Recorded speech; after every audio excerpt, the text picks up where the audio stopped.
ये हो गया। और कहाँ मिलेगी? Proximal part of oesophagus. और मैक्सिला मतलब फेस हो गया ना, वो तो फेस हो गया ना। और some facial muscles. How many muscles you know about facial muscle?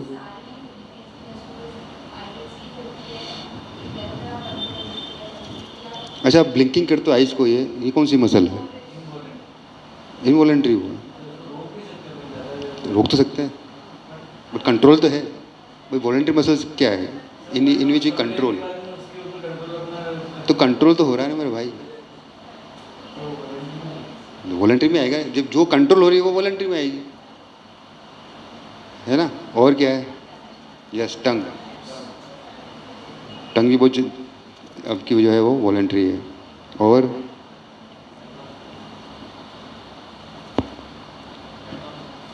Abdomen. Abdomen के मसल्स के नाम बताओ।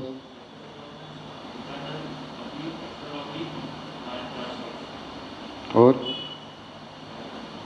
चार ही होती है? तुझे चार आती है? अच्छा, ये बोलना मुझे चार ही आती है। दो मसल्स होती है, पिरामिडालिस एंड क्रीमेस्टर।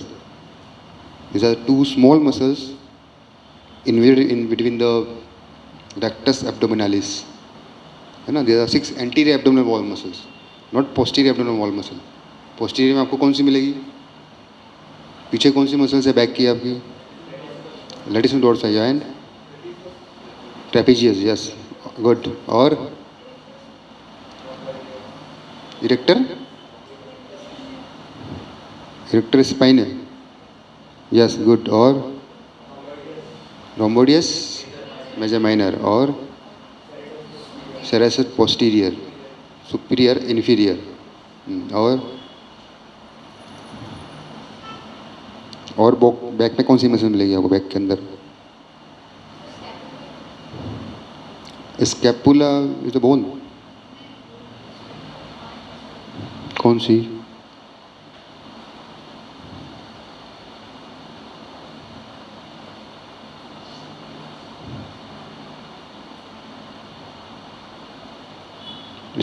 स्केपुला के अराउंड तो होती है levator scapulae, rhomboideus major minor, ठीक है ना। उसके बाद मैंने बताई थी आपको semispinalis capitis, splenius capitis. दो और मसल्स बताई थी मैंने आपको। फिर मैंने बताई थी आपको एक मसल होती है श्वास मेजर। नाम सुना है? श्वास मेजर नहीं पता? चलो लेटर ऑन डिस्कस करेंगे वो तो अपन। चलो, और क्या पढ़ा था नेक्स्ट? स्ट्रक्चर्स बताई थी मैंने आपको, आप पता ही है आपको सारा। दो लॉन्ग सिलेंड्रिकल्स फाइबर्स मिलेंगे आपको, मायोसाइट्स मिलेंगे, फिर मायोफिब्रिल मिलेंगे, फिर मायोफिलामेंट मिलेंगे, ठीक है ना। एंड कॉन्ट्रैक्शन जो है वो कैसे होगा बताया था कि actin slide on the myosin filament and two Z disc together come and contraction is occur, है ना। चलो, फिर नोमेनक्लेचर की बात की थी अपन ने। How is nomenclature the muscles? Fascicular architecture, है ना। तो उसमें हमें पैरेलल थे, ट्रायंगुलर थे, ओब्लिक थे और quadrangular, fusiform, cruciate and in spiral, है ना। चलो, और क्या बताया था?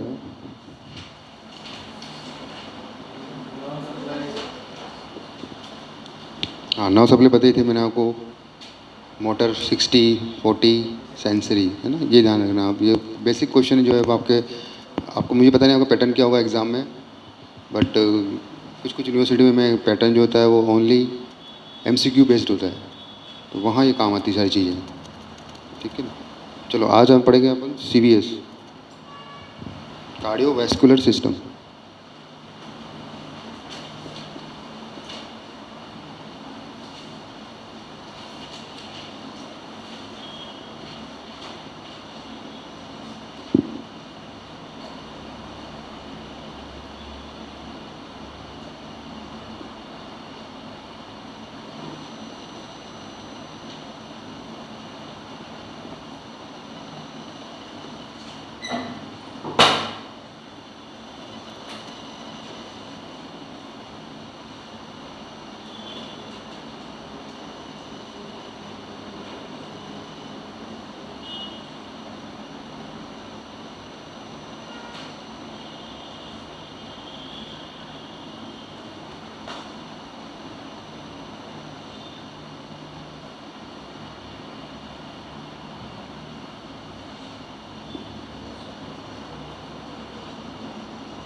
These are the component of heart, component of CVS. There is heart, artery, vein, and artery, and anastomosis.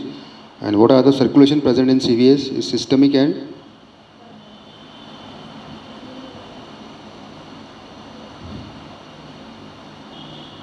pulmonary.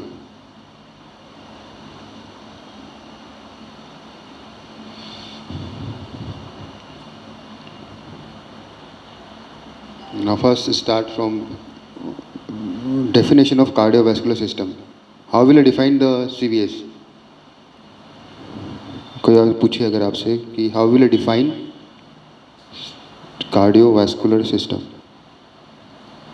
तो क्या बोलोगे आप?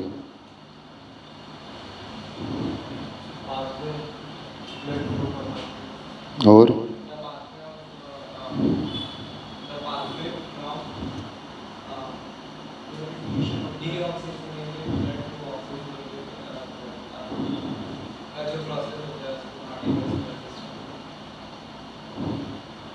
और कोई?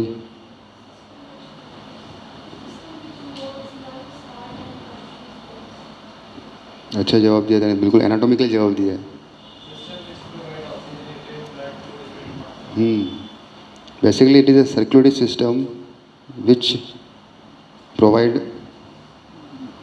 oxygenated blood towards the body and carry the deoxygenated blood towards the heart. ठीक है, clear है, simple है ना? नाउ अब आइए अब हार्ट पे। What is heart?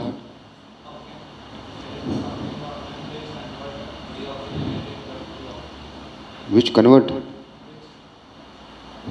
हार्ट ही कन्वर्ट है, लंग्स का क्या काम फिर?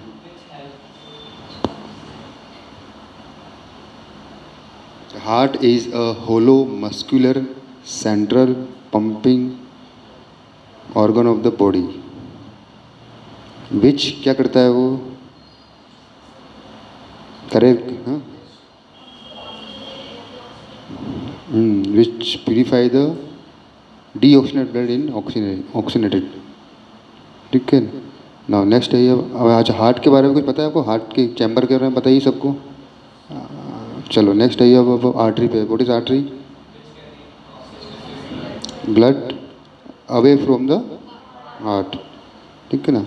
ना तो देखो बेसिक एनाटॉमी क्या है। अब ये आर्टरी की अगर स्ट्रक्चर की बात करें, आर्टरी दिखती कैसी है वो भी तो पता होना चाहिए आपको, है ना? तो just make a diagram for a artery. ठीक है, ये आप सब लिख लिया? लिख लो इसको एक बार और वापस वापस इसी के क्यों चलते रहेंगे धीरे धीरे अपन। तो मुझे बोला गया है कि वो कुछ रिटर्न में दिक्कत आ रही है आपको।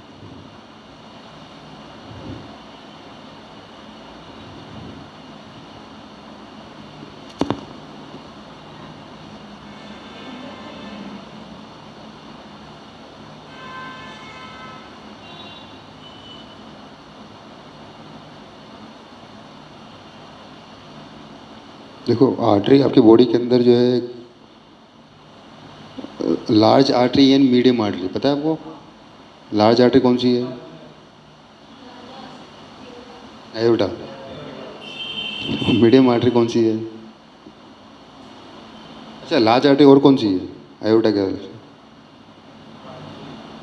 लार्ज जो लार्ज आर्टरी में काउंट होती है आपकी बॉडी के अंदर। और वो तो वेन है, वो तो ग्रेट सेफेनस वेन है, वो तो लॉन्गेस्ट वेन है present in body.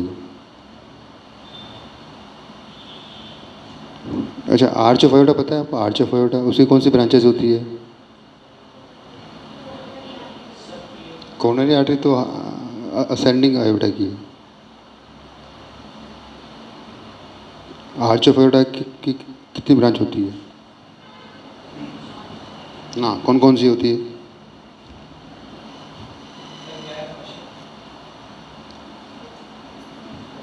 Large artery के एग्जांपल पूछ रहा हूँ।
Now see the diagram.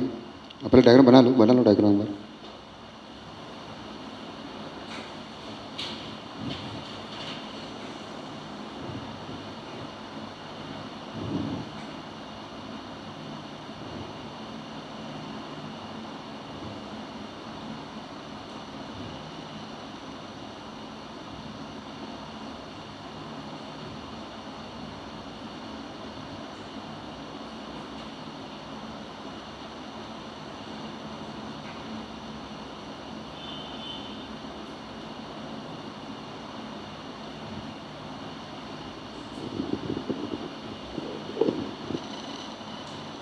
This is the basic structure of artery, in which have three layers. Outer is tunica adventitia.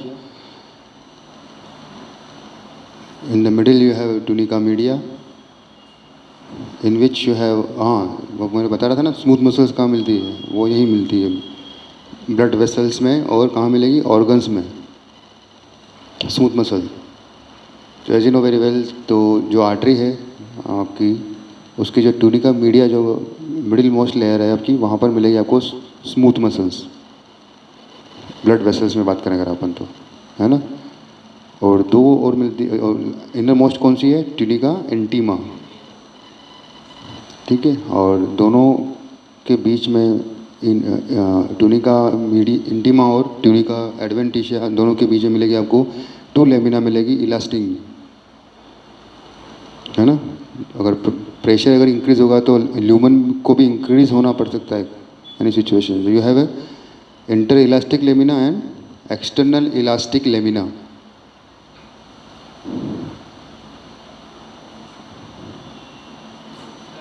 हाँ,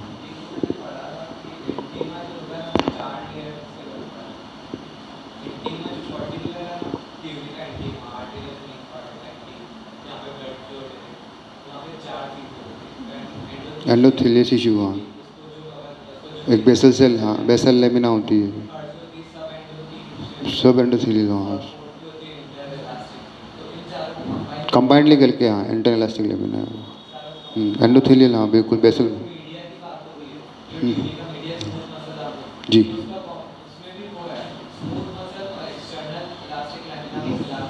हाँ मिलकर, बिल्कुल बिल्कुल सही है, बिल्कुल सही है।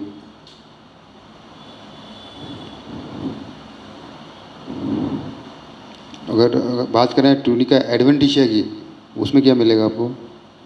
इलास्टिसिटी ज़्यादा मिलेगी, इलास्टिसिटी ज़्यादा मिलेगी आपको। तो जब बात कर रहे हैं ना अपन, ये देखो, ये this is the basic diagram of artery है, ठीक है ना। तो ये मस्कुलर आर्टरी, इसको बोलते हैं अपन मस्कुलर आर्टरी। अब मस्कुलर आर्टरी के एग्जाम्पल कौन कौन से हो जाएंगे? Axillary artery, brachial artery, femoral artery, popliteal artery. This are the example of muscular artery, जिसमें basically main blood upper limb lower limb में जा रहा है आपका।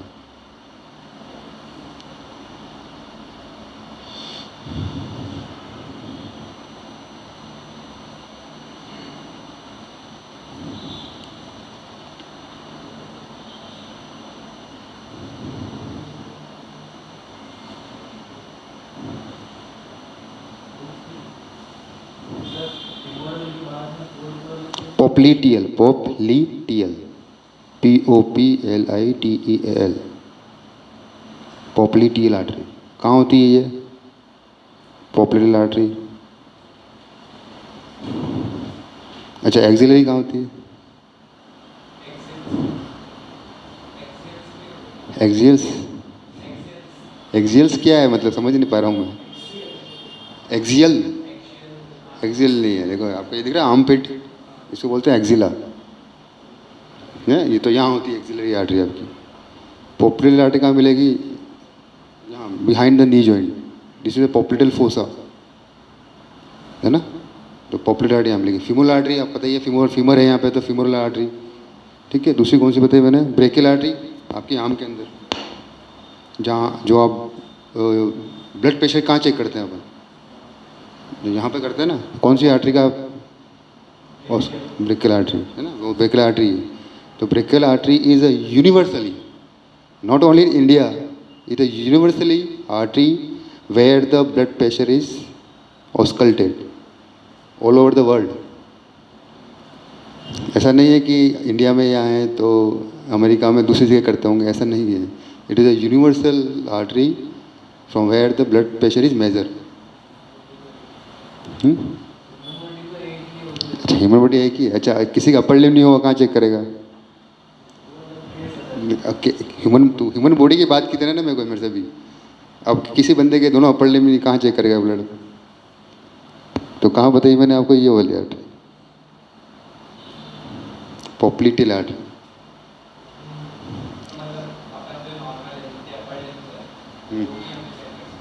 वहाँ पे क्यों चेक करेंगे जब आप अपर लिम्ब में? जिनके नहीं हैं उनके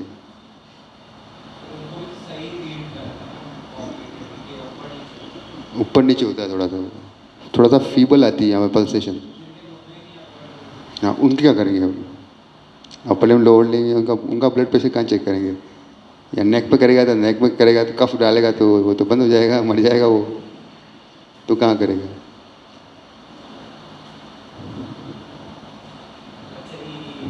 बस तो यही करेगा. एब्डोमेन में करेगा, कहाँ करेगा?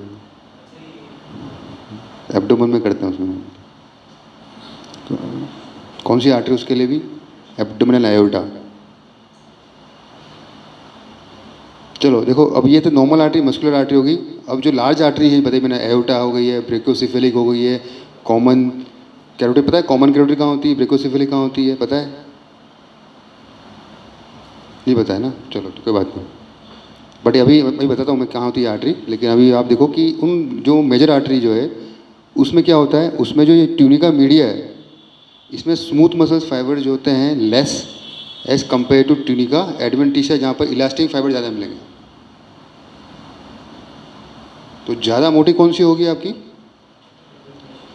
Tunica adventitia as compare to the tunica media in muscular artery, है ना. पर इस नॉर्मल आर्टरी में क्या मिल रहे थे आपको? ट्यूनिका मीडिया में स्मूथ मसल्स फाइबर ज़्यादा मिल रहे थे आपको. बट जो मेजर आर्टरी जो है, जो लार्ज आर्टरी है बॉडी में, उसमें इलास्टिक ज़्यादा है, तो उसमें इलास्टिक फाइबर ज़्यादा मिलेंगे आपको, जो ट्यूनिका एडवेंटिशिया में मिलेंगे as compare to tunica media. जैसे एयोटा हो गया है, पता ही आपको, जैसे ब्रेकियोसेफेलिक हो गई, कॉमन कैरोटिड हो गई आपकी आर्टरी, है ना, major artery. Common iliac artery हो गई है. तो these are the major branches from aorta. These are all are the branches from aorta, coming from aorta. ठीक है, चलो. तो ये बेसिक डायग्राम है आपका आर्टरी का.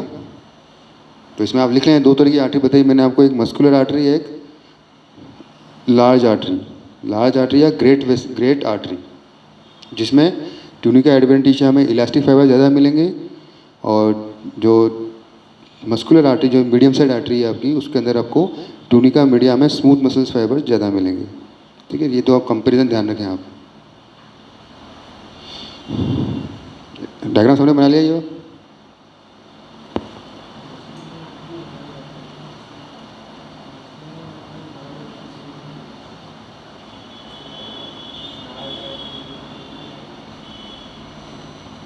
चलो ब्रांचेस बता देता हूँ आपको मैं थोड़ी सी.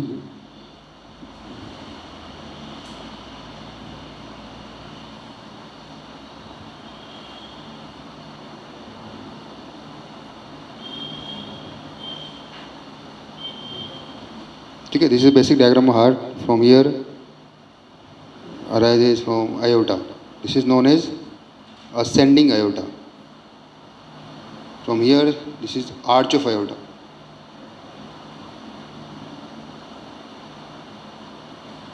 This one is descending aorta, and here is the diaphragmatic opening to become abdominal aorta. Clear है ना. अब ये असेंडिंग aorta है, इसी से ब्रांच आती है आपकी हार्ट के लिए, right coronary artery and left coronary artery. Clear. Now arch of aorta. There are three branches: left subclavian, left common carotid, and brachiocephalic. which divided ultimately into right subclavian and right common carotid. आया समझ में? कौन कौन सी बताई branches मैंने अभी आपको? Left ventricle से असेंडिंग आयोटा जो 2 ब्रांच देता है आपको हार्ट की सप्लाई के लिए, ब्लड सप्लाई के लिए, right coronary and left coronary. फिर आपका है आर्च ऑफ आयोटा जहाँ से 3 ब्रांच आ रही है, left subclavian, second left common carotid. ये कॉमन कैरोटिड आपकी जो नेक में जा रही है, ये वाली लेफ्ट वाली, left subclavian, left common carotid और brachiocephalic which divided into right common carotid and right subclavian. ठीक है, चलो और नेक्स्ट चीज आती है आपकी ये एब्डोमिन, ये आपकी डायफ्रामेटिक ओपनिंग है। डायफ्राम से पता है आपको? हाँ, कौन सा डायफ्राम है, क्या नाम है इस डायफ्राम का? थोरेको एब्डोमिनल डायफ्राम, थोरेको एब्डोमिनल डायफ्राम। ठीक है, और कौन सा डायफ्राम होता है आपकी बॉडी में? और भी होता है? एक ही पार्ट है, एक ही पड़ा है। एक होता है पेल्विक डायफ्राम। आपका जो एब्डोमेन है वो 2 में डिवाइड है, एब्डोमिनल प्रॉपर और पेल्विस, है ना? तो पेल्विक ऑर्गन भी तो है आपके। Which are the pelvic organ?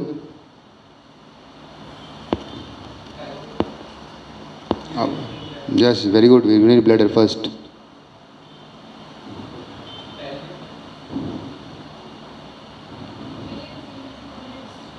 Yes, male and female gonads. वो किडनी नहीं है, किडनी एब्डोमेन। गोनेड्स को मान सकते हैं लेकिन मेल में नहीं मान सकते। मेल में वो एक्सटर्नल जेनिटल ऑर्गन है, फीमेल में वो इंटरनली है, तो मान लेते हैं अपन को वो पेल्विक ऑर्गन है। बट बेसिक थिंग जो मेल में है वो फीमेल में नहीं है, जो फीमेल में है वो मेल में नहीं है। वो क्या चीज़ है?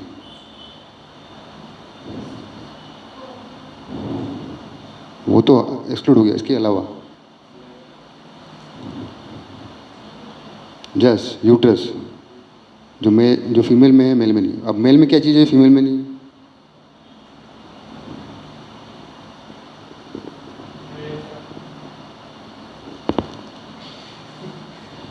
दोनों में होता है यूरेथ्रा यार। क्या मेल में है?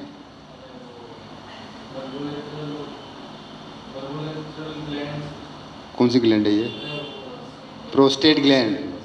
Yes, this is the prostate gland. Prostate gland in male, uterus in female, bladder in both and rectum in both. This are the pelvic organ, है ना? तो ये ध्यान रखें। चलो, now here the abdominal aorta is divided into a common iliac, right and left. These are the common iliac artery. ठीक है ना? तो these all are the branches are the great vessels. इसके बाद बताई थी मैंने आपको एक्सिलरी आर्टरी, ब्रेकियल आर्टरी, यहाँ से बताई femoral artery, popliteal artery. these are the all are muscularis medium size artery. ठीक है, स्मॉल मीडियम साइज और स्मॉल भी है। तो स्मॉल में इनकी ब्रांचेज है, वो आपको मैं अभी नहीं बताऊंगा क्योंकि आपको याद रहेगी नहीं वो ब्रांचेज। अब मैं बात करूँ एक्सिलरी आर्टरी की ब्रांचेज, तो आपको याद नहीं रहेगी कि एक्सिलरी आर्टरी ब्रांच की 6 ब्रांचेज है ना, तो वो स्मॉल साइज आर्टरी है। तो वो सिमिलर स्ट्रक्चर है बेसिकली जो मैंने अभी फर्स्ट जो डायग्राम बनाया है आपने आर्टरी का।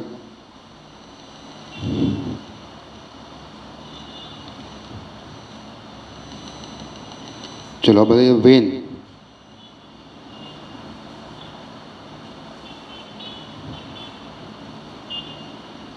वेन कैसे दिखेगी? देखो आप, ल्यूमन कैसा दिखेगा इसका? Irregular, tunica intima.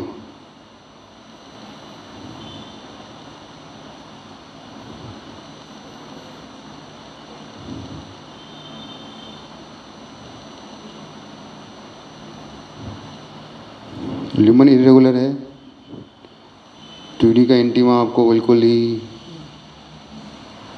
बहुत लेस दिखेगी, एक्सटर्नल मिलेगी नहीं। और जो तीनों लेयर है आपकी tunica intima, tunica media and tunica adventitia. तो इसके अंदर जो टुनिका मीडिया है, इसके अंदर स्मूथ मसल्स फाइबर्स आपको as compare to artery less मिलेंगे आप। तो जिस तरह से उसका ल्यूमन थिक था, इस तरह से आर्टरी का ल्यूमन थिक था, इसका थिन है।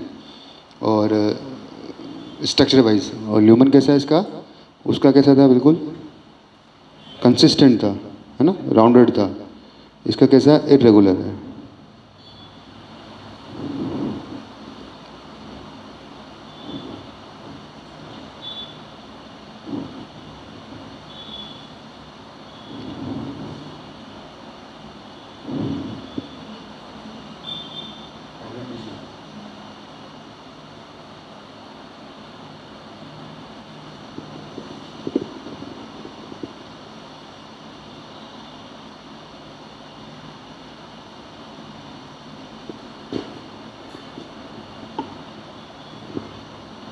ना अब बताइए, अब मैंने बताया था आपको आर्टरी और वेन के बारे में। पहले आर्टरी है, फिर आर्टरी, आपके बाद क्या मिलेगी, आर्टरी की ब्रांचेस मिलेगी।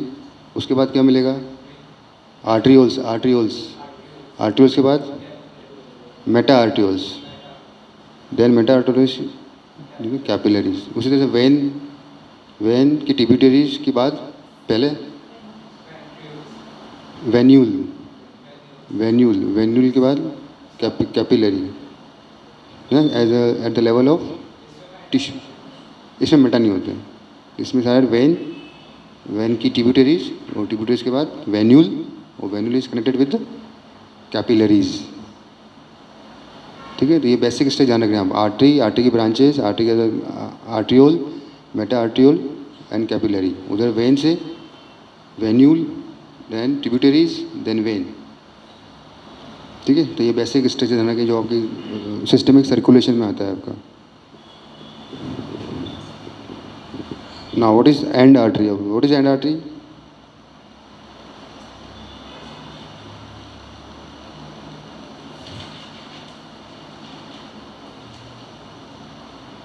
What is and artery. कोई पूछे आपसे क्या क्या बोलोगे, क्या बोलोगे उसको आप, what is and artery.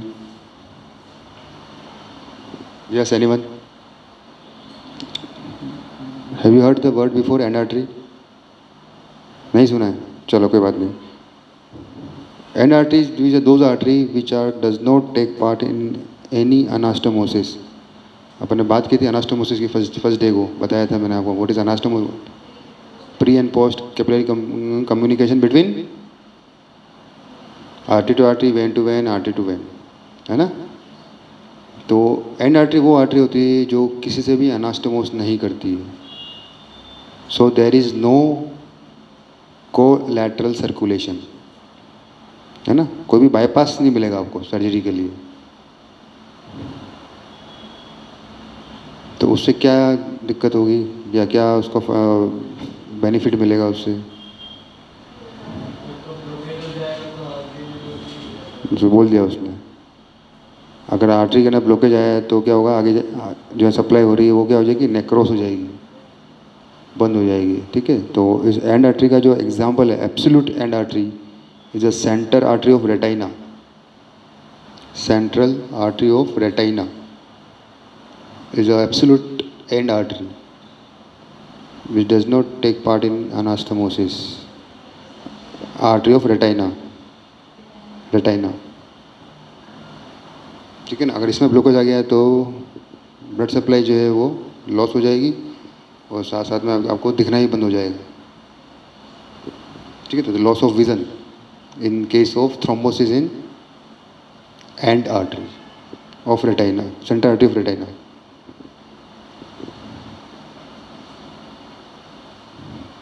Anastomosis बता ही दिया मैंने आपको, क्या है anastomosis, the pre and post capillary communication whether in between artery to artery, artery to vein और वेन टू वेन।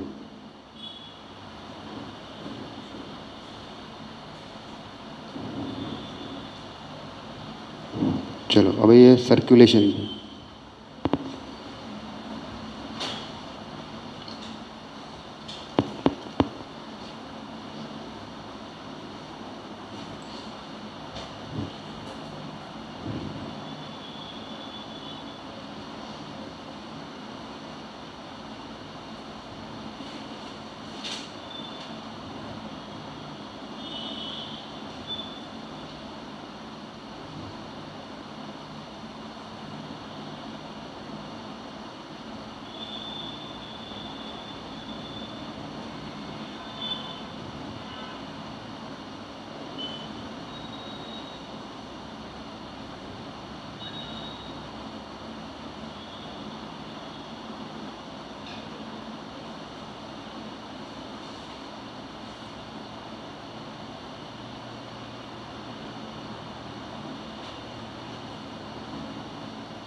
ठीक है, तो ये आपका बेसिक डायग्राम है जो समझना है आपको कि लेफ्ट वेंट्रिकल से आपका एओर्टा या आर्टरी ब्लड ले गई कहाँ पर,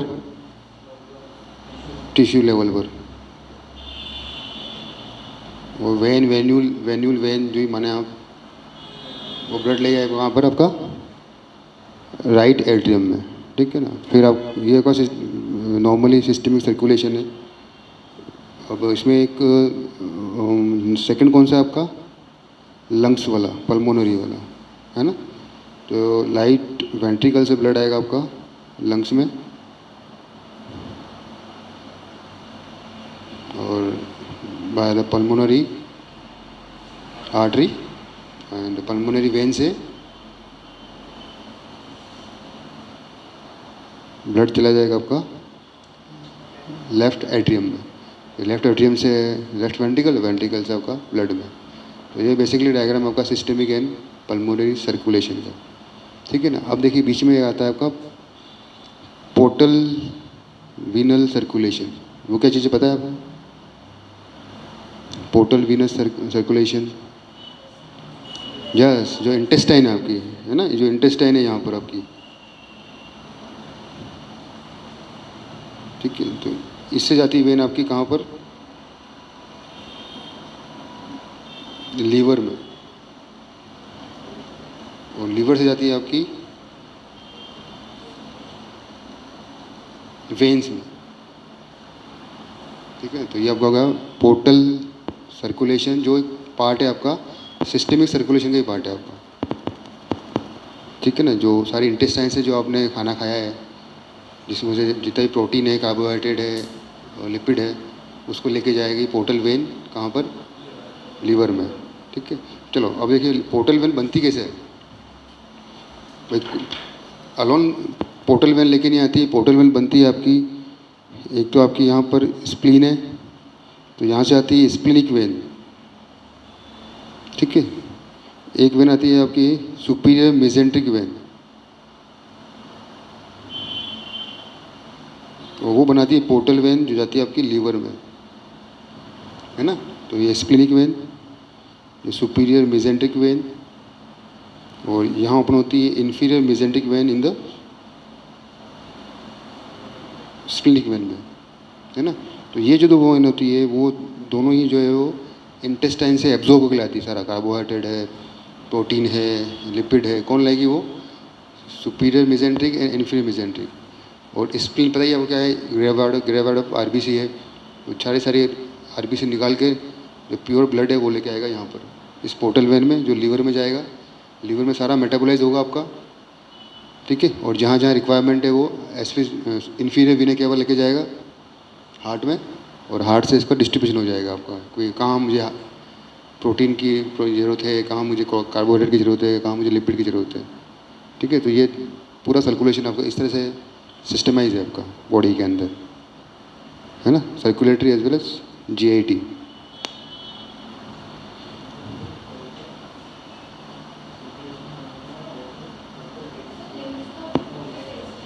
क्या लिम्फ वेसल्स भी है ना, लिम्फ वेसल्स भी फिर इस वेन में आएगी, इधर से ये जो वेन जा रही है ना इसमें आएगी, इसमें ड्रेन करेंगे।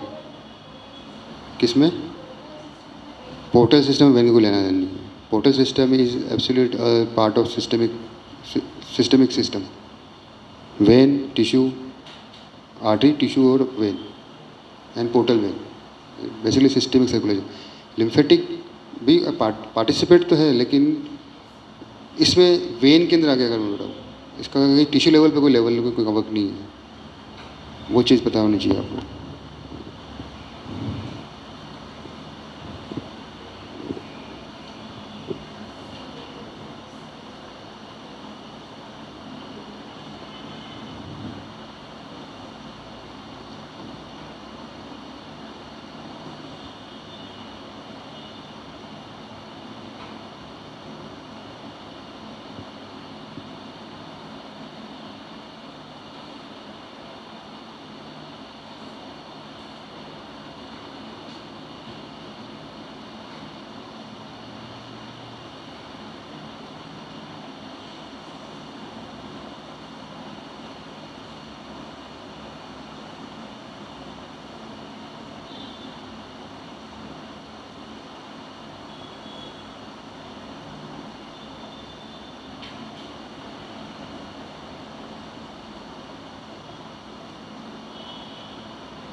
जो प्रोटीन्स और इन सब का एब्जॉर्प्शन करके वेन हार्ट में लेके जाती है, फिर वहाँ पे ही एक्सचेंज होता है या फिर वो हार्ट से लंग में जाता है, लंग के थ्रू फिर वो उसमें आता है फिर में वो तो जाएगा, लंग्स में तो जाएगा, क्योंकि वो सारा ब्लड जो है राइट एट्रियम में आएगा, राइट एट्रियम से राइट वेंट्रिकल में जाएगा, वेंट्रिकल हार्ट में जाएगा, लंग्स में जाएगा, लंग्स में भी जाएगा। बट वो न्यूट्रिएंट ब्लड है, but nutrient not oxygenated blood, तो उसको ऑक्सीजन की रिक्वायरमेंट मिलेगी ब्लड को। बट न्यूट्रिएंट ब्लड तो है वो, उसमें प्रोटीन भी है, कार्बोहाइड्रेट है, लेकिन उसमें ऑक्सीजन कहाँ है? तो ऑक्सीजन वो लंग्स के लेके आएगा, और फिर जहाँ जहाँ डिस्ट्रीब्यूशन है वहाँ वहाँ जाएगा वो ब्लड, जहाँ रिक्वायरमेंट है, मतलब जहाँ प्रोटीन की रिक्वायरमेंट वहाँ प्रोटीन जाएगा, जहाँ कार्बोहाइड्रेट की वहाँ कार्बोहाइड्रेट जाएगा। ऐसे तो पूरी बॉडी में जाएगा प्रोटीन कार्बोहाइड्रेट, लेकिन ज़्यादा मैक्सिमम रिक्वायरमेंट है पहले वहाँ जाएगा।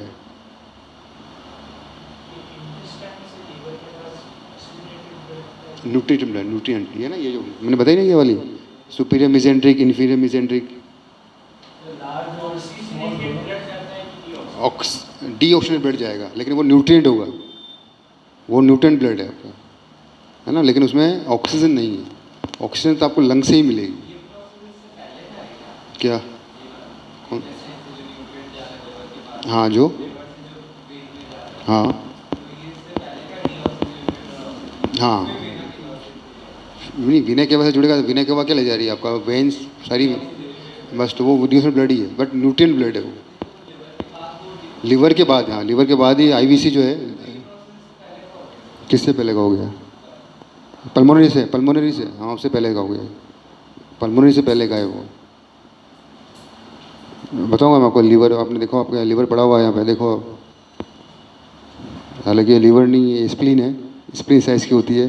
ये देखो आप, ओपनिंग दिख रही है आपको, ये opening, these are the opening of hepatic vein which is directly open into the IVC within, हालांकि ये तो डुप्लीकेट है, ओरिजिनल में क्या होता है आपका जो आईवीसी है वो यहीं से पीएस कर जाता है लीवर को अंदर से ही, और यहाँ से ओपन होता है, और उसी के अंदर से आपकी जो हिपेटिक वेन है अंदर ही ओपन हो जाती है, वो बाहर से आकर नहीं जुड़ती, विद इन द लीवर वो आईवीसी में जुड़ जाती है।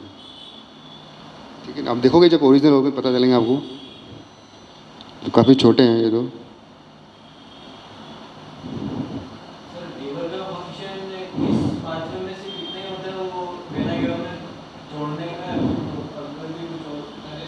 नहीं वो सिक्रेट करेगा ना, बाइल सिक्रेट करेगा ना वो। हाँ न्यूट्रिएंट ब्लड लीवर में जा रहा है, लीवर में जाकर वो मेटाबोलाइज हो रहा है, सारे metabolism perform by liver, fat, carbohydrate and वो जितना भी आपने खाना खाया उसके अंदर से वो खींच लेगा उसको, और वो आईवीसी में डाल देगा, आईवीसी जाके आपको हार्ट में डाल देगा, हार्ट से भी लंग्स में जाएगा ऑक्सीजन लेके, और जहाँ जहाँ रिक्वायरमेंट है वो आयोटा से के थ्रू आपकी बॉडी में चला जाएगा। सुपीरियर वाला तो सारा वीनस ब्लड लेके आता है वो, head and neck and upper limb. Basically जो एब्जॉर्प्शन है वो तो स्मॉल इंटेस्टाइन से, लार्ज लार्ज इंटेस्टाइन किसके लिए होती है? सर्कुलेशन के लिए, है ना, डिकम्पोज के लिए, जो खाना खाया उसको डिकम्पोज करके बाहर निकलना काम करेगी, दैट इज सर्कुलेशन, है ना। तो बेसिक जो आपका जो डाइजेशन जो होता है मेन, वो कहाँ होता है? स्मॉल इंटेस्टाइन में भी। कहाँ पर, किसका कहाँ पर होता है? फैट का कहाँ होता है? फैट का कहाँ होता है? फैट, हाँ सिकम नहीं है वो, सी शेप डिओडिनम, डिओडिनम, और इलियम जेजुनम में आपका कार्बोहाइड्रेट और प्रोटीन। जे शेप स्टमक है, स्टमक होता है जे शेप। सी शेप आपका मिलेगा डिओडिनम, है ना। चलो, तो ये है आपकी बेसिक सीवीएस के बारे में। अब इसे थोड़ी सी अप्लाइड पढ़ लेते हैं अपन।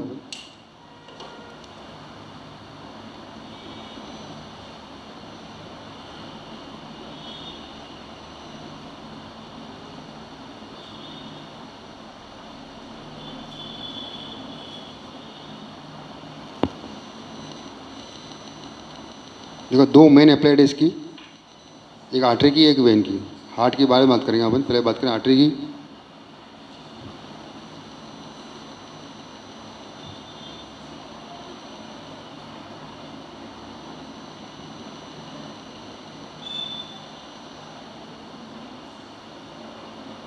ये आपकी आर्टरी की, ये आपकी वेन की.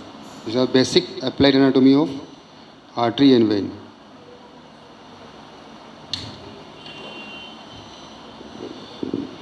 ठीक है, फर्स्ट वाली एन्यूरिज्म है, दूसरी वाली आपकी वेरिकोज वेन है. दोनों सेम है, सेम कंडीशन है, लेकिन एक आर्टरी में है, एक वेन में है ना. तो एन्यूरिज्म क्या होगा?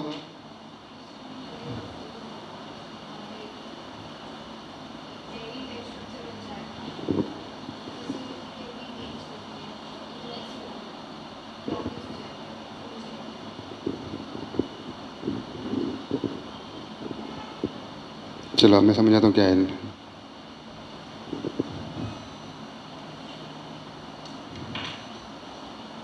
देखो, नॉर्मल आर्टरी वेन कैसे होती है? इस तरह से होती है.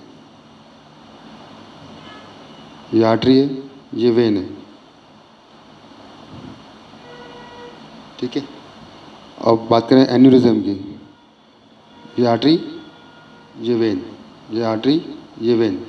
ठीक है, ये एबनॉर्मल है.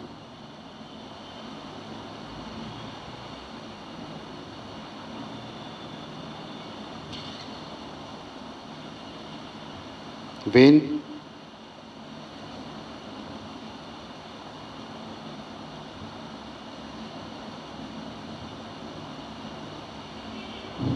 this is the aneurysm and this one is varicose vein.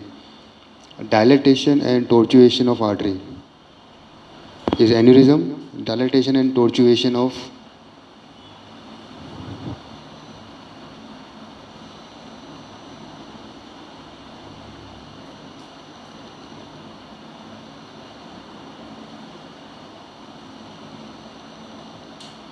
dilatation and tortuation of artery is aneurysm.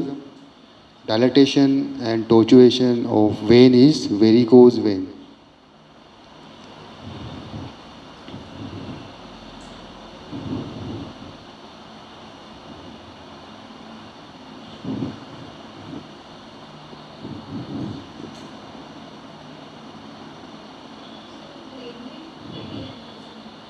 वो अलग चीज़ है बेटा. तू बहन ना बेरीज एन्यूरिज्म बता रही है ना, वो अलग चीज़ है. वो तो बता रही है वो सही है, बेरीज एन्यूरिज्म सही है वो. बट मैं तो एक बेसिक बता रहा हूँ कि अगर आर्टरी का इन्फ्लामेशन होता है तो क्या होता है, एक वेन का होता है तो क्या होता है. बेसिक बता रहा हूँ. बेरीज एन्यूरिज्म तो वो एक पर्टिकुलर कंडीशन में है ना. This are the basic common abnormal condition of artery and when.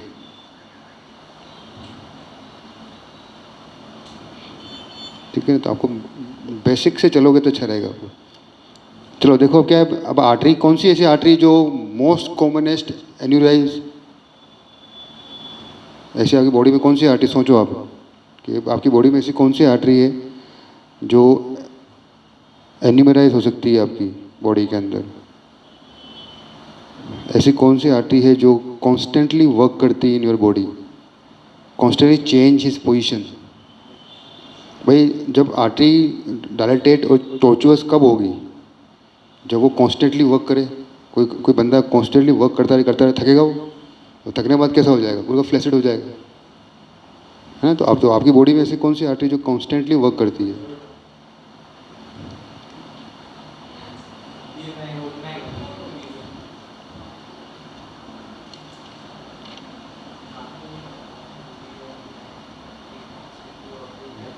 नेक पे ऐसा कौन सा मूवमेंट है जो आप कॉन्स्टेंटली करते हो?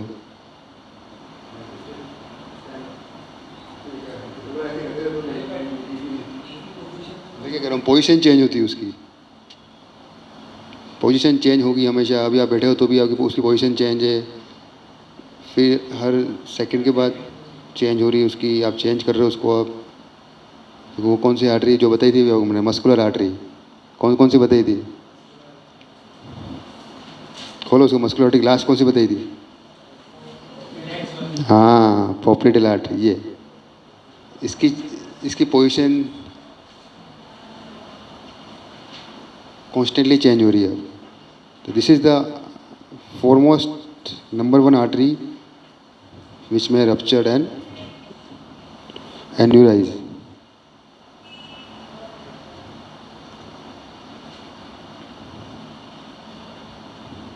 नाउ सेकंड कौन सी है? सेकंड आर्टरी वो भी इसमें लिखी हुई है. उसमें लिखी हुई है, मैंने बताई मस्कुलर आर्टरी में कौन सी artery? Second most artery to enumerate axillary artery. तो आर्म की पोजीशन भी चेंज होती रही है आपकी बार बार, है ना, चेंज करते हैं ना आप, तो वो आपकी एक्सिलरी आर्टरी। तो फर्स्ट कौन सी हो गई? पॉप्लिटियल। सेकंड हो गई आपकी axillary artery. Now varicose vein, ये कहाँ मिलेगा आपको? मैंने बताया था आपको लॉन्गेस्ट वेन कौन सी बताई थी? तो सबसे लंबी है तो उसी में मिलेगा ना। तो जो सबसे लंबी है उसी में तो मिलेगा आपको ये वेरिकोज वेन। तो great saphenous vein is most liable vein for varicosity. Varicosity, great saphenous, ये भी लिख ले, great saphenous vein, great saphenous vein जो सबसे लंबी है और एंटी ग्रेविटी ब्लड लेके आ रही है आपका, नीचे से ऊपर ब्लड लेके आ रही है ना। चलो ये समझ में आ गया, एन्यूरिज्म, वेरिकोज वेन, है ना। अब लिखो एक word, thrombosis.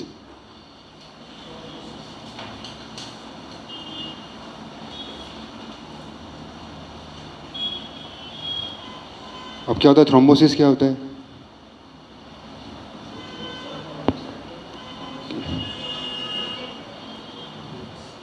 Platelet, that platelet,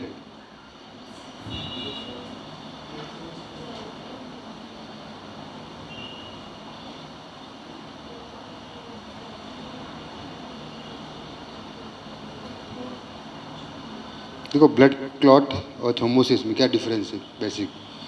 thrombosis vascular clot, this one is normal clot, है ना। समझ में आया नहीं आया कि अगर किसी वेसल्स में हो रहा है, दोनों सिमिलर है एक दूसरे के लिए, ठीक है ना। अपन पढ़ते हैं ना सिमिलर, अपन सिनोनिमस बोलते हैं जो अपन, है ना, वही ये चीज़ है। थ्रोम्बोसिस में थोड़ा सा डिफरेंस है कि ये ब्लड वेस्कुलर क्लॉट है और ये आपका जो है वो नॉर्मल टिश्यू क्लॉट जो बोलते हैं अपन। हालांकि उसमें भी वेसल ही जो है डैमेज होती है, but the involvement of tissue, समझ रहा मेरे बात को, इन्वॉल्वमेंट ऑफ टिश्यू, और इधर सिर्फ वेस्कुलर इन वेसल्स में थ्रोम्बोसिस है। ये है, दोनों एक ही चीज़, अलग कोई चीज़ नहीं है, दोनों सिनोनिमस एक दूसरे के, ठीक है। तो थोड़ा सा डिफरेंशिएशन ये आपको माइंड में रखना है, अदरवाइज दोनों ही जो है वो ब्लड क्लॉट है, ठीक है ना। चलो अब थ्रोम्बोसिस जो है वो किस में मिलता है अपन को? वेसल्स में मिलेगा। अगर ये वेसल्स में कोई क्लॉट मिला है और वो सर्कुलेशन में घूम रहा है तो वो क्या कहलाएगा?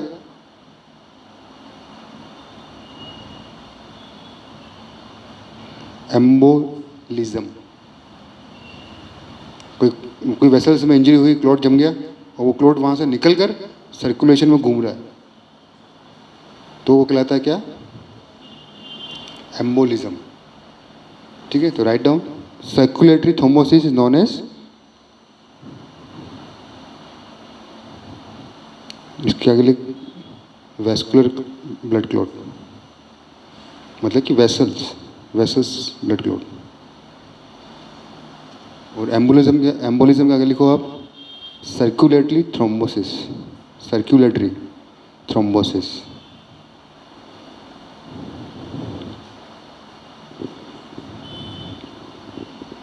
क्लियर है थ्रोम्बोसिस?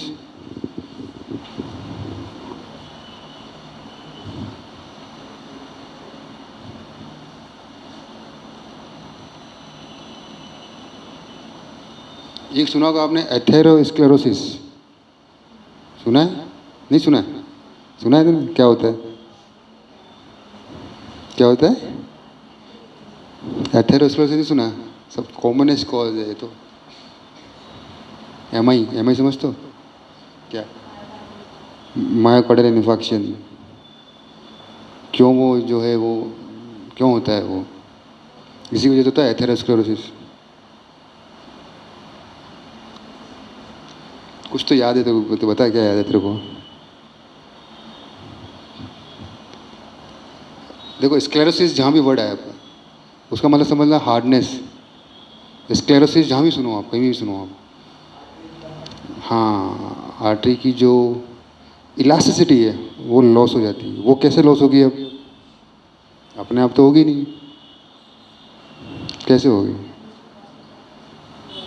मिनरल्स डिपॉजिट होंगे या कोलेस्ट्रॉल डिपॉजिट होगा? कोलेस्ट्रॉल डिपॉजिट होगा। Because of cholesterol deposition the arteries में get atherosclerosis and which is the main cause, the one of the main cause of MI.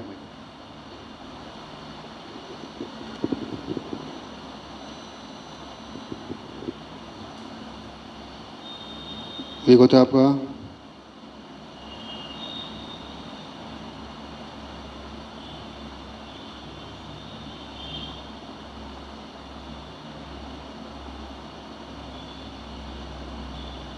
Angina, not Q है, angina pectoris, समझता है क्या होता है?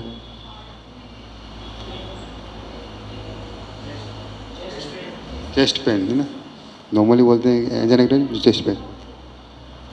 कौन ब्लॉक हो जाएगी, आदमी मर जाएगा।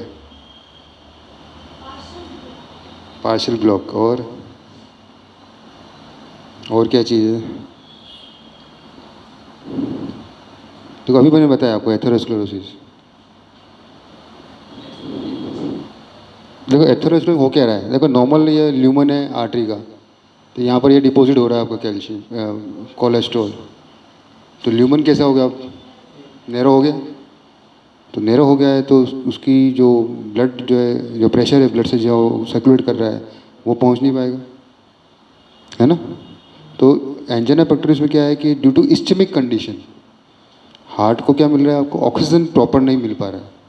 उस वजह से क्या हो रहा है, फिब्रिलेशन हो रहा है उसमें, आर्टरीज के अंदर, हार्ट के अंदर। फिब्रिल समझ तो क्या होता है? वाइब्रेशन समझ तो, वो चीज़ फिब्रिलेशन होता है उसको due to ischemic condition of heart. Heart को क्या है, ऑक्सीजन प्रॉपर नहीं मिल पा रहा है due to deposition of cholesterol in coronary artery. Now then आप कह सकते हो, you can say the chest pain which is radiate in the low left limb, medial side of the left limb, medial side।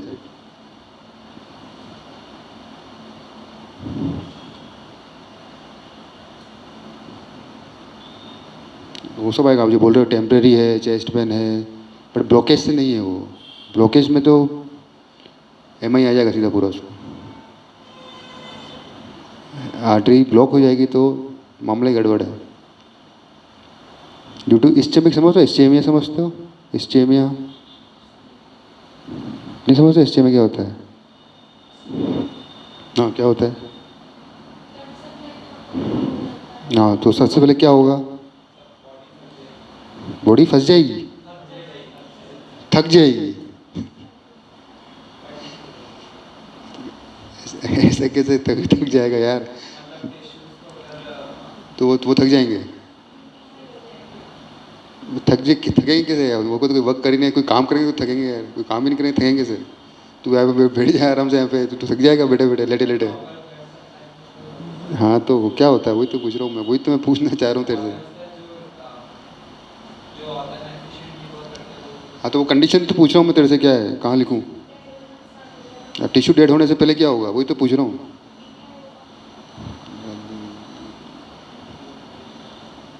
What is BP, blood pressure? What is blood pressure?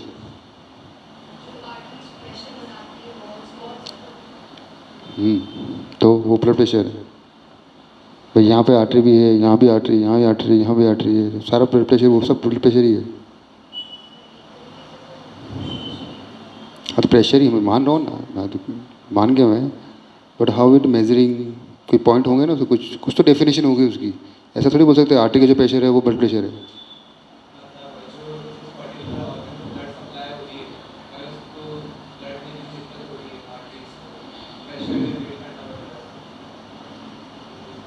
Normal pressure कितना होता है artery में? Normal, अच्छा normal blood pressure कितना होता है? 120, 90, 80? 120 क्या है आपका सिस्टोलिक, और 180, 80 कितना बचा?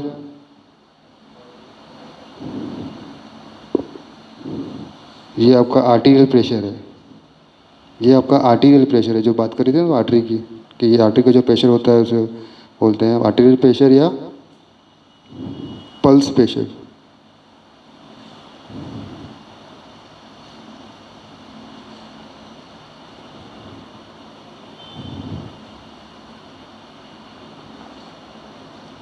The pressure is exerted on lateral wall of any artery is known as blood pressure. Auscultate जो करते हैं ना अपन ऑन द लेटरल वाल प्रेशर इज ब्लड प्रेशर। देखो ब्लड प्रेशर में आप करो कि ब्लड प्रेशर इंक्रीज हो जाएगा, नॉर्मली आपने देखा होगा जो अपने बुजुर्ग है, जैसे मैं अपने फादर की बात करूं, उनकी बीपी हमेशा हाई ही रहती है। इसका मतलब ये थोड़ी कि उनको ऑक्सीजन नहीं मिल रही है, पर there are certain causes which increase the blood pressure. जैसे आपको बोले डायबिटीज़ हो गया किसी को है तो उसकी हमेशा है ब्लड प्रेशर हाई रहता है, किसी को माइग्रेन है उसमें हाई रहेगा उसका। तो there are certain causes behind the increasing the blood pressure ना, नॉट ऑलवेज कि आपको ऑक्सीजन नहीं मिल रहा है इसलिए ब्लड प्रेशर हाई हो जाएगा, ऐसा नहीं है। वन ऑफ द कॉज है, लेकिन उसको अपन कह नहीं सकते, माइट भी कॉज हो सकता है वो कि जो ऑक्सीजन नहीं मिल रहा है तो ब्लड प्रेशर इंक्रीज हो गया है। लेकिन but there are certain disease in which you have increase the blood pressure. Normal hypertension देखते हैं ना, नॉर्मल टिश्यू लेवल पर जो है आपको ऑक्सीजन नहीं मिल पाता है, तो वो सर्टेन किसी न किसी कोई ना कोई कॉज भी बिहाइंड रहेगा, कोई ना कोई इटियोलॉजी रहेगी उसके पीछे। ऐसे ही नहीं नॉर्मली कि मैं ज़्यादा दौड़ने लग जाऊंगा तो मेरा ब्लड प्रेशर हाई हो जाएगा और मैं मर जाऊंगा, ऐसा थोड़ी है क्या?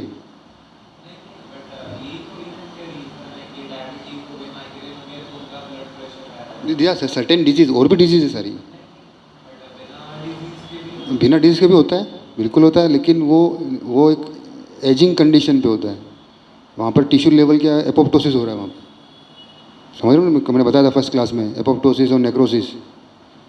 तो वो नेचुरल सेल डेथ हो रही है, तो नेचुरल सेल डेथ होगी तो ऑक्सीजन की जो है ब्लड वेसल के भी आपकी जो सेल्स है वो भी डैमेज होगी, प्रेशर डिक्रीज होगा, है ना, तो ब्लड प्रेशर हाई मिलेगा आपको, तो नॉर्मली मिलेगा आपको वो तो। बट मैं तो बता रहा हूँ कि नॉर्मल खाली ब्लड प्रेशर इंक्रीज होने से जो है ऑक्सीजन कमी से नहीं है, वो है, बट वो एक सर्टेन नॉर्मल लाइफ एजिंग पर है ना। तेरे में मैं ब्लड प्रेशर हाई है इंक्रीज है, अभी अभी को लेना देना नहीं, अभी तो तुमको तो लेना देना नहीं हाई बीपी का।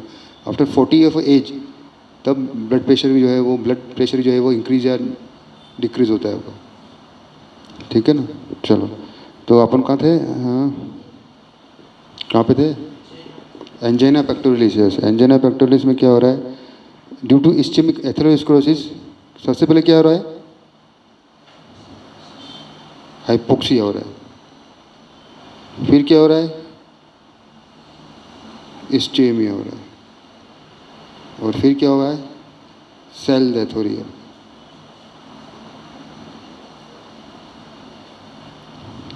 हाइपोक्सिया मतलब कि ऑक्सीजन की कमी, उससे क्या हो रहा है? इस्चेमिक कंडीशन हो रही है। तो यही जो इस्चेमिक कंडीशन है वो आती है आपकी एंजाइना पेक्टोरियलिस में, ठीक है ना।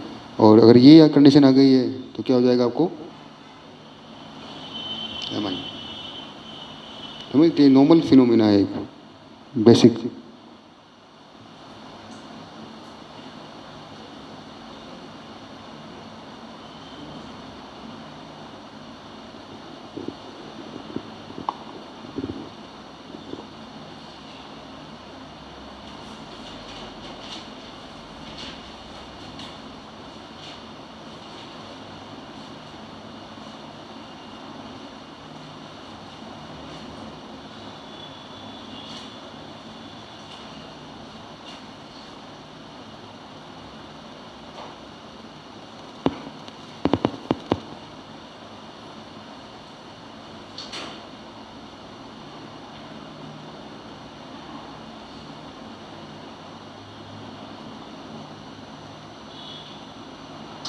Phlebitis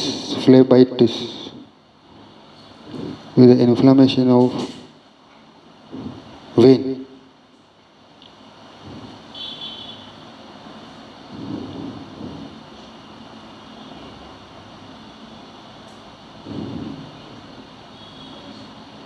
when when phlebitis.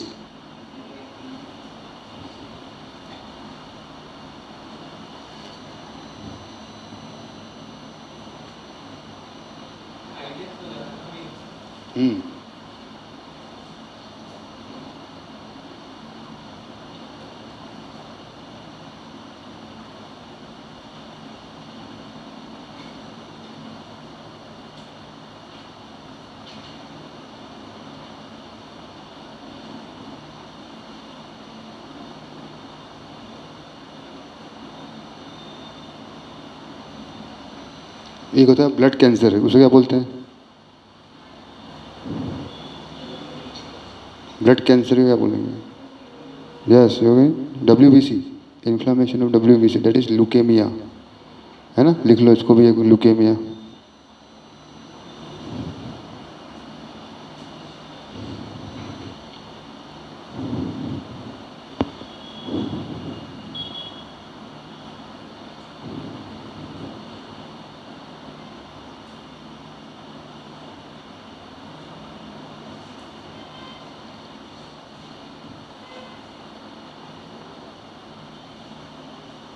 ठीक है ना? और क्या हो सकती है ब्लड डिसऑर्डर जो पढ़ा है आपने? नॉर्मली पढ़ा है आपने, क्या पढ़ा है? एनीमिया पढ़ा है। एनीमिया क्या होता है? एनीमिया RBC जो है वो कम हो जाती है। तो पढ़ा ही होगा आपने सब, आयरन डेफिशिएंसी एनीमिया पढ़ा है ना? Iron definition. ठीक है। और ब्लड ग्रुप के बारे में पता है?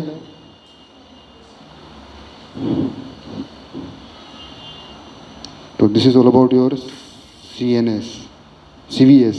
नेक्स्ट पढ़ेंगे अभी अपन CNS का इंट्रो दे देते हैं आज, classification of CNS।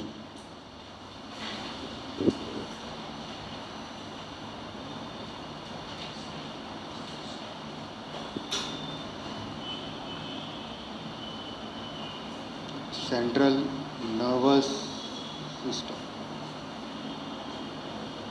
Now how will you define the CNS? Patient two parts, but what is CNS?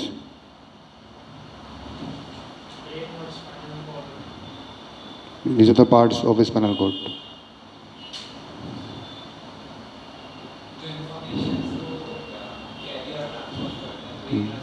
और क्या करता है? ट्रांसफर करता है और जनरेट करता है और रेगुलाइज करेगा और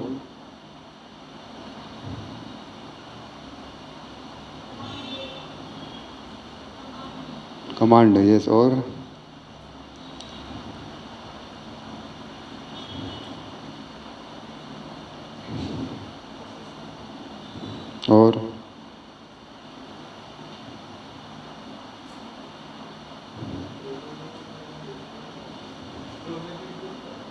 क्या करता है?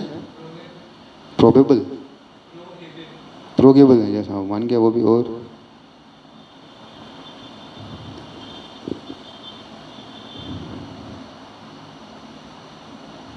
सब टुकड़ों में बोल रहे हो सब तुम, पर अब पूरा कोई सेंटेंस कोई नहीं बोल रहा है। मैं चाह रहा हूँ सेंटेंस बोलो तुम, जो तुमने बोला है वो सब कुछ है उसमें।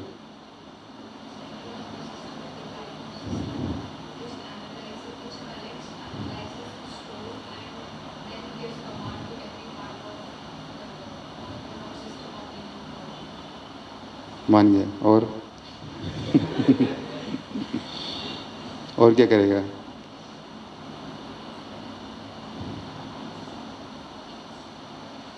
कंट्रोल कर रहा है, स्टोर कर रहा है, स्टिमुलेट कर रहा है, रेगुलेट कर रहा है, और क्या कर रहा है?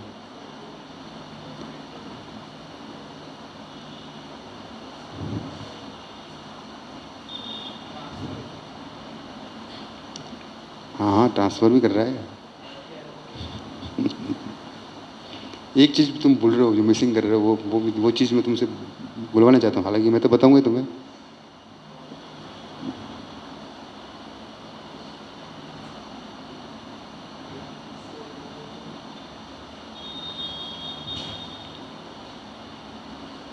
थोड़ा सा सोचो, इसलिए मैं थोड़ा टाइम दे रहा हूँ तुम सोचने का। तुम्हें और क्या हो सकता है? सब कर रहा है, सब ये सब कुछ कर रहा है, तुम जो बोला है वो। तो थोड़ा और मसल कॉन्ट्रैक्ट कर रहा है, और रिलैक्स कर रहा है, और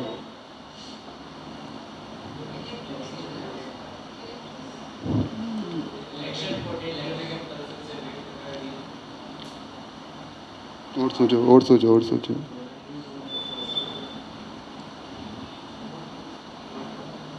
वॉलंटरी मूवमेंट। बस वो बोलिए आप।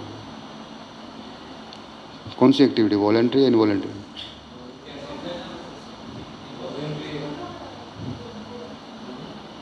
Central nervous system is chief system of our body which control, coordinate, regulate all kind of activities, whether वो voluntary और involuntary। तो मैं आपको वही पूछना चाहता, कौन सी एक्टिविटीज़ के बारे में बात कर रहा हूँ, वॉलंटरी है या इनवॉलंटरी है, दोनों है? ये मैं आपसे पूछना चाहता था, है ना? आपने सब किया, कंट्रोल भी करता है, कोऑर्डिनेट भी कर रहा है, रेगुलेट भी कर रहा है, ट्रांसमिट कर रहा है, स्टोर भी कर रहा है, बट कर क्या रहा है वो? कौन सी एक्टिविटीज़ है वो? आपकी बॉडी में कैसी कौन सी एक्टिविटीज़ है? तो it is a chief control, chief system of our body which control, coordinate, regulate all kind of activity whether voluntary or involuntary।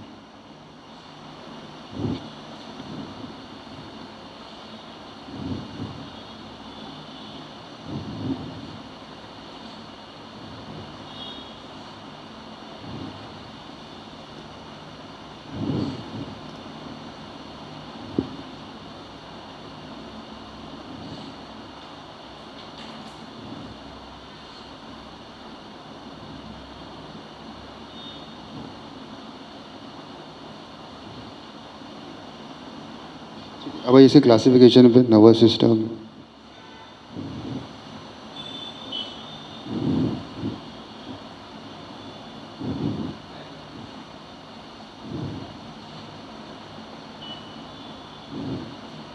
the nervous system is divided into central nervous system and peripheral nervous system. Now nervous system again, central nervous is divided into two parts, brain and spinal cord।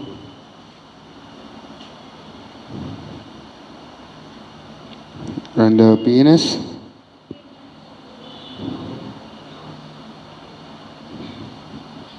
cranial nervous system and और कौन सा है, कौन सा है? Autonomic.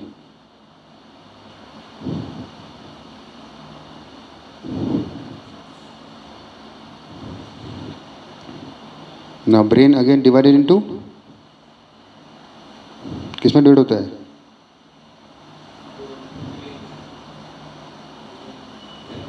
Cerebrum, then क्या आएगा? Cerebellum and brain stem.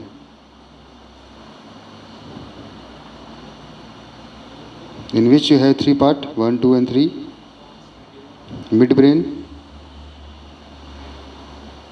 hindbrain तो ये हो गया बेटा, cerebellum, pons and medulla।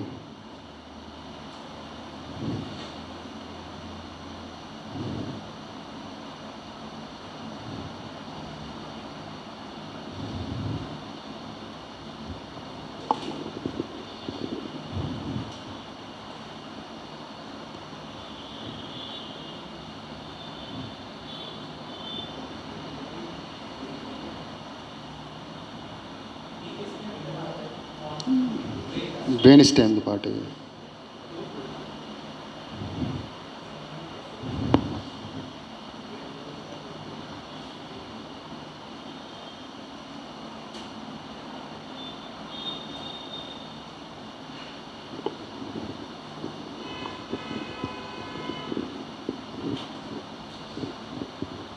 और ऑटोनॉमिक किसमें डिवाइड हो रहा है?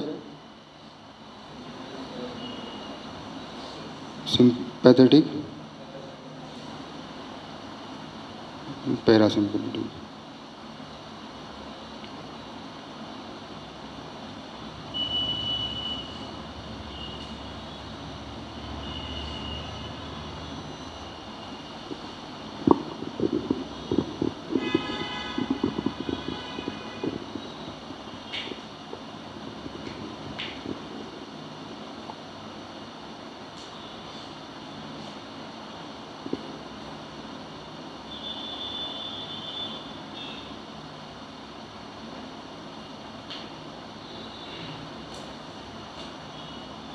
क्रेनियल नर्व्स कितनी होती है?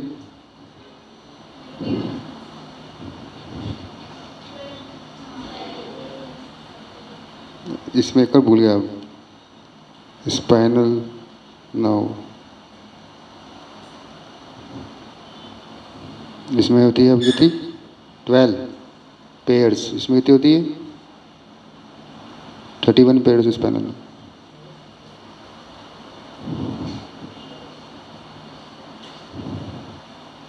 अब क्रेनियल नर्व कौन कौन सी होती है, नाम बताओ फटाफट।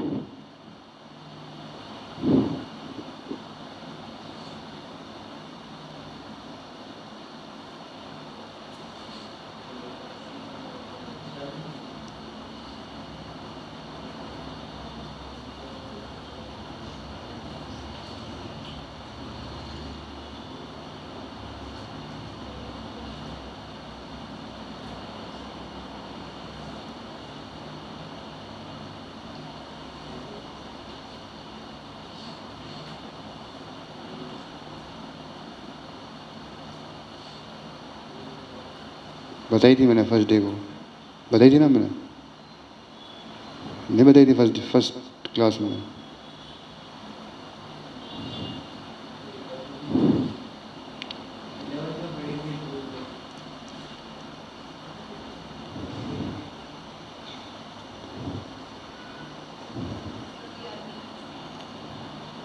अभी याद नहीं आ रहा है? एक बताऊं, कल एक ही बताऊं? ऑल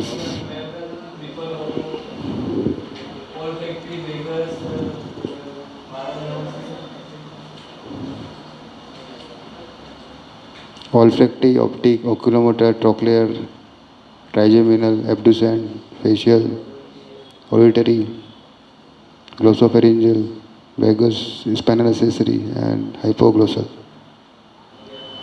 अब याद आया? अभी याद नहीं आया? तो भूल गया तो याद आया, वो तो पूछ रहा हूँ। मैंने बताया उसके बाद क्या भूल गया मैं? ऐसे कैसे, मतलब भूल गया हूँ मैं क्या याद आया नहीं, मैं भूल गया हूँ।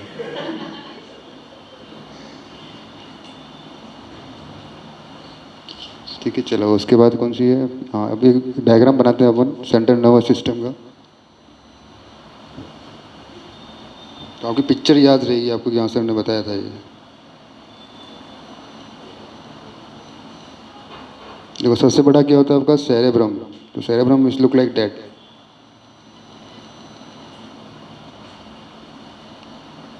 Like a helmet.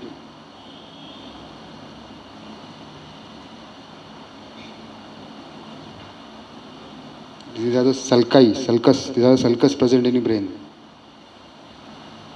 सल्कस बोलते हैं इनको, और उनके बीच की जो स्पेस है इन वाले को, इन दोनों के बीच में इसको बोलते हैं गायरस, सल्काई एंड गायराई। ठीक है, तो ये आपका सेरेब्रम हो गया। फिर यहाँ से शुरू करें आप, mid brain, pons, then you have medulla, and next you have spinal cord.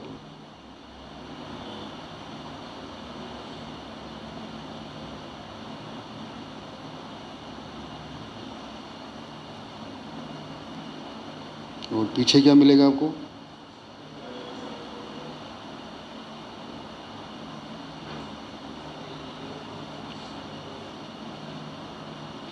ठीक है, तो ये आपका हो गया cerebrum. This one is cerebellum,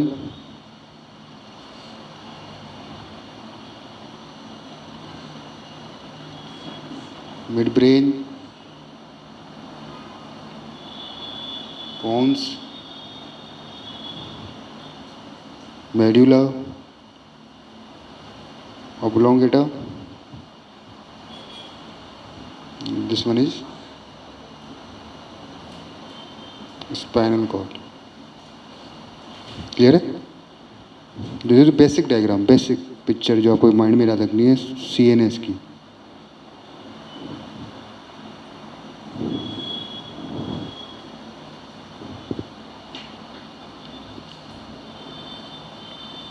clear है?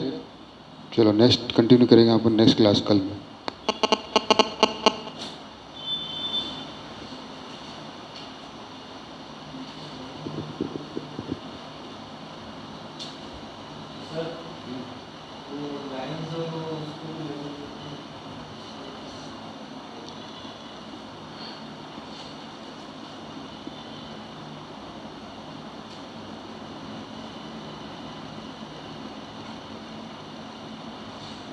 गायरस सल्काई गायराई कर दो बोले, या गायराई गायरस कर दो, या सल्कस कर दो, या सल्काई सल्काई गायराई, या सल्काई गायराई, या सल्कस एंड गायरस दोनों एक ही चीज़ है।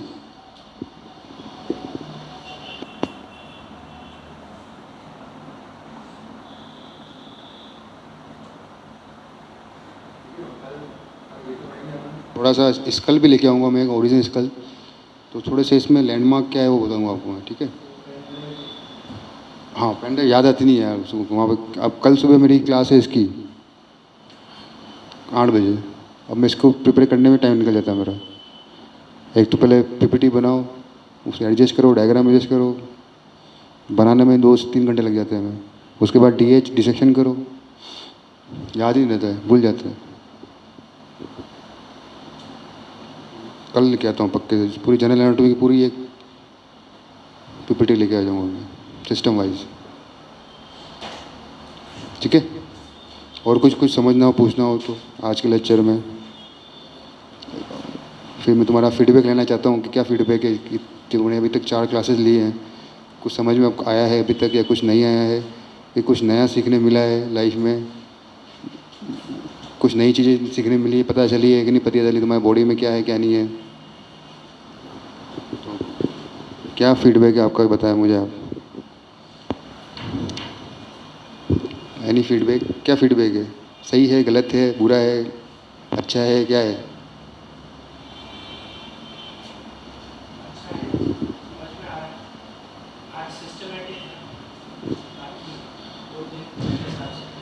देखो ऐसा है कि हर सिचुएशन या हर सिचुएशन ढलने के लिए थोड़ा टाइम लगता है ना। तो स्टार्टिंग में हो सकता है तुम्हें समझ में नहीं आया, लेकिन धीरे धीरे तुम्हें समझने आने लग गया होगा, मुझे जहाँ तक मुझे लगता है, ठीक है। ऐसा होता है हमेशा कि अगर मैं कहीं जाऊँगा पहली बार पढ़ाने के लिए, तो वो वहाँ पर उनको लगेगा कि बंदा क्या आगे क्या बोल के चला गया, है ना। तो थोड़ा कम्युनिकेशन, मेरा आपसे कम्युनिकेशन और आपका कम्युनिकेशन मेरे से होगा, तभी सबको समझ में आएगा, ठीक है। तो first day, second day, third day थोड़ा सा ऐसा लगा होगा कि हाँ सर, बंदा आया सामने खड़ा हुआ, बोला और चला गया। लेकिन धीरे धीरे अब जब क्लासेस लेंगे, अभी अभी 4th क्लास हुई है, अभी पूरी वीक की क्लास होगी, तब आप खुद ही कम्युनिकेट कर ले जाओगे, सर यार सर ये चीज़ बताओ मैं, आप सर ये चीज़ और बताओ मैं आप। और जब आप खुद पढ़ के आओगे, आप थोड़ा सा नॉलेज लेके आओगे और पूछोगे, तो वो धीरे धीरे होगा। एकदम से आप नहीं सोचोगे यार आया बंदा और पढ़ाया और समझ में आया चला गया, ऐसा कहीं नहीं होता है। तो it will take some time, है ना, कम्युनिकेशन में बिटवीन टीचर्स एंड स्टूडेंट, तो वो हर जगह होता है, ठीक है। लेकिन धीरे धीरे समझ में आएगा, अच्छा समझ में आएगा, और आपको इंटरेस्ट भी आएगा।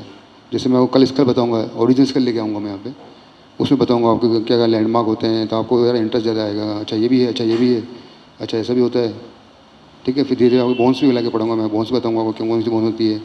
फिर सिस्टम वाइज पढ़ेंगे आप, जैसे होगा ये पढ़ा हुआ है, सिस्टम डाइजेस्टिव है, रेस्पिरेटरी है, फेस के बारे में बताऊंगा आपको मैं आपको।